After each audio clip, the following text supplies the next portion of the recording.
So we are less than an hour away from the start of Queen Elizabeth's final ceremonial journey to London. Her coffin will travel from St. Giles Cathedral in Scotland to Buckingham Palace. Meanwhile, King Charles III is visiting Northern Ireland for the first time as a monarch.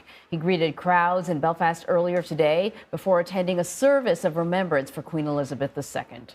So we want to bring in CBS News World contributor Amanda Foreman as she's here with us live here in Studio 57 again. She's been joining us quite frequently over the last few days, and we really appreciate your insight.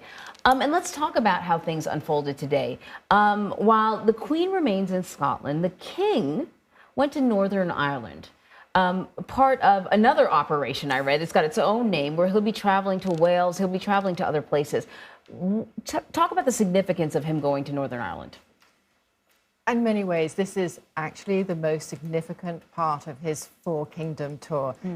The King had been to Northern Ireland over 40 times, so it's not like he's a newcomer to the place, but it is the most significant because Northern Ireland is where Britain had the centre of its troubles. Over 1,600 people died during the conflict between the IRA and the British people. And the royal family, and the Queen in particular, played a huge role in bringing about that peace. And so where the King is now going, to Hillsborough Castle, is absolutely central to that peace. We know that we were hearing from our producer that in Northern Ireland, not only was he there, and of course various political leaders from both Northern Ireland and Ireland, yes, and also the Prime Minister of England as well. That is correct. So Liz Truss, the new Prime Minister, has accompanied. What's really incredible, and it shows why the monarchy does play such an important role in the United Kingdom, is that, and the Queen started it first, is that she shook hands with former members of the IRA. And yes. So what was the reaction when she did that? Well, it was explosive. She shook hands with Martin McGuinness, who had come in from the cold, as they say, and had joined the peace process and become deputy minister in Northern Ireland. And he was one of the people involved in the murder of her uncle, Lord Mountbatten. Right. And she shook his hand, and that reconciliation allowed everything to happen, and no politician could have done that.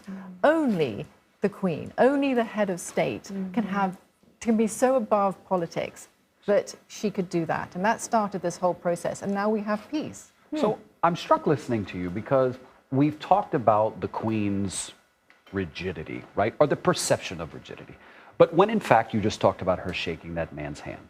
You spoke yesterday to us about how she actually welcomed Camilla after basically banning her at one point. So what does that say about our perception and how little we knew and what the truth actually was? Oh, like anything else, it's between the lines. So if we have time, I can give you a very quick anecdote. Please, would love it. Okay, so, and I had this on very good authority. When the King of Saudi Arabia visited some years ago, I think it was around 2005, there was obviously an honor guard. The Queen was there, and it was mounted honor guard. And one of the horses did an enormous poo. It went on for 2 minutes. It was loud, and it was noisy, and it was smelly. And the captain of the guard said, please accept my apologies, Your Majesty. And she said, yeah, Gerald, I thought it was the horse. Funny. Good sense of, she's got a great sense of humor. We continue to hear stories about her sense of humor. Yeah. But I know, you know what you just brought up, David, I think, when you said that, I thought, you know, she was very strategic. I mean, here's a woman who knew how to read the room when it is time to pivot for the greater good. That's what she did with Camilla. Yeah. That's what when we're talking about Northern Ireland, much higher stakes, perhaps, than your family, I suppose. I don't know. I feel that she knew, you know, that's how she dealt with the death of Princess Diana. Yes, I'm glad you brought that up, actually, because in 1997, after the death of Princess Diana, at Princess Diana's funeral, when the hearse left the gates and the royal family was there, and the Queen bowed her head, and the Queen doesn't bow her head to anybody except to her God. And that was a pivot right then and there. And she broke with tradition. And so people sometimes haven't always given her the credit that she deserves. Well, and she definitely was not seen or thought to be an emotional woman, at least publicly. But there was a moment, I guess, I read somewhere, and correct me if I'm wrong, but after Diana died, she gave that speech, that televised address, and she mentioned as your queen and as a grandmother. And I was told that maybe it was the Prime Minister's office that asked that she sort of insert that to humanize her. Yes, she also said, "I'm speaking to you from my heart" in that speech. And one of the things that happens, as you know, is that when you get to a certain generation, you are stuck in the ways of when you were in your 20s and your 30s. And so it was incredibly hard for her as a woman who was already a grandmother to make that kind of switch over to a more emotive language. And she was encouraged to do that by Tony Blair. Well, I was just going to say that she took a lot of criticism after the death of Princess Diana because she stayed in Scotland with her grandchildren to help and support them. But on the outside, it looked like she was aloof, like she was disconnected. She couldn't see that, all of the United Kingdom was mourning the loss of this princess. And so she really sort of corrected that image with that speech, and as you point out, with the bowing of her head as her casket went by. We are looking, as Anne-Marie mentions the casket, we're looking at live pictures. The Queen is going to be taken from Scotland, as we hear the bagpipe playing, to London. She'll make the journey to London today by plane. CBS News reporting from a short time ago is that she's actually going to be transported on a plane that has been used in the past to deliver aid, transport refugees. Do we know, was that intentional? Because it seems quite beautiful, actually, that it would be used in that type of plane. It was intentional. In fact, the last time this plane was used was lifting 15,000 refugees from Kabul. Wow. So this particular plane, it's an RAF Globemaster C-17, has been used in so many humanitarian missions that it's quite apt that it is now going to take the Queen to London. And of course, the Queen will not be alone. She's going to have Princess Anne and Princess Anne's husband, Vice Admiral Sir Tim Lawrence, and actually her favourite chaplain as well, the very Reverend Professor David Ferguson, whom he's the senior chaplain of the Chapel Royal, and she personally chose him. As you can see here, the wreath on top of the coffin is made up of the Queen's favourite flowers, all of them, many of them actually picked from her estate, particularly the white heather that is interspersed with it. Let's listen in for a moment.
You are looking now at the Queen's casket placed inside the hearse.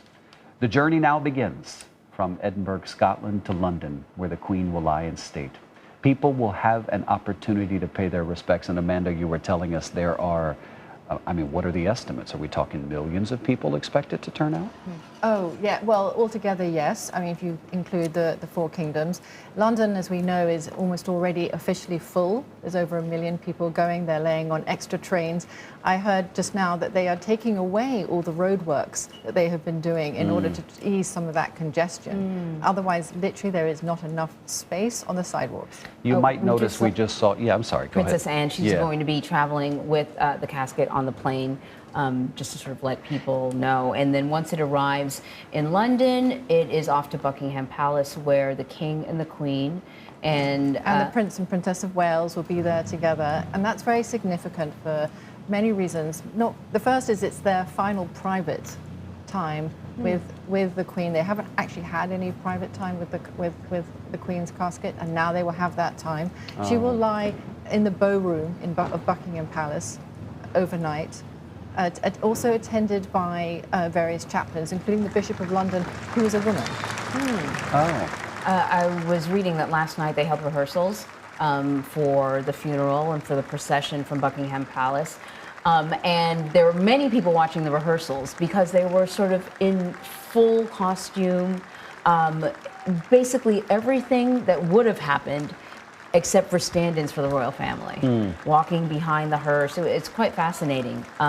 This eruption of applause. Yeah. Was the Princess Royal, by the way, selected, chosen? Did she say, I want to go with Mom from start to finish? Because she sort of has been the first person behind the casket from really the moment we heard about the death, right? Yes, and this will have been part of the plan from earlier on. The Queen has always been incredibly grateful to Princess Anne. She made her the Princess Royal, which was a gift that it doesn't automatically confer on any of her daughters. And it was in recognition of Princess Anne's incredible hard work. She, for many years, has been the hardest working royal, the entire family, doing actually more ceremonies and visits and engagements than any other royal, more than 365, so several in a day. And of course, King Charles is already the king, so he has to take on those royal duties of being the king. Before we let you go, Amanda, I wanted to ask you a couple of questions, because apparently, questions about the royals are amongst the top 10 trending topics on Google, and one of them caught my eye. What is the era of King Charles III called? Yeah, that's a good one, because it's not intuitive. It's the Carolinian era. What's that mean? Well, so it's after his name, Carolinian. But his name is Charles. Yes, but it's not called the Charlesinian. It's called the Carolinian. So the Elizabethan is easy, Elizabeth Elizabethan. Yes. The Charles is Carolinian. When it was the Henrys, and we had 8 of them, King Henry VIII being the last one who chopped off the, heads of 2 of his wives, it was the Henrician. How about Henrician. that? Yeah. Sometimes people would call it as a Henrician, but it's also known as the Henrician.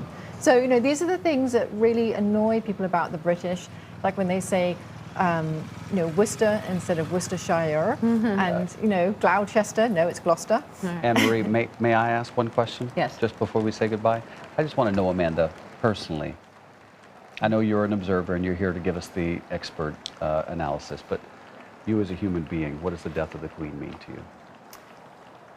As a human being, it reminds me that the human condition is in a state of sorrow, but it's not in a state of despair. And the reason is because we know that we are part of a continuum, that you are born, you live, and you die. And that stability, that tradition, that sense of being something greater than ourselves is what the Queen embodied as being part of a 1,000-year-old institution. And the values that she embodied were greater than any single person. And I felt that, I admired that, and I did cry when she died. Wow, Amanda, that was really well put. Thank you.